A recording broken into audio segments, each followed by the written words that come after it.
Welcome back, 2025. We're down at Main Beach this morning at Lune for our January update.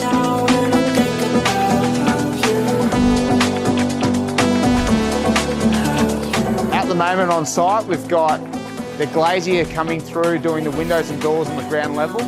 We've got the service trades doing all the underslungs.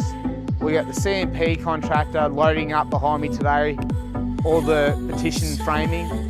And up on the rooftop deck, we've got the formwork getting installed. Over the next 4 weeks, we should see our rooftop decks now poured with concrete, ground level and level 1, windows making the building enclosed on those levels, and our plasterboard starting on the ground level.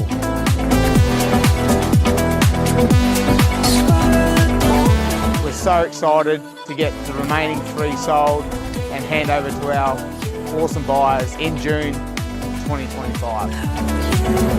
Thanks for joining. That's the January update. Catch you soon.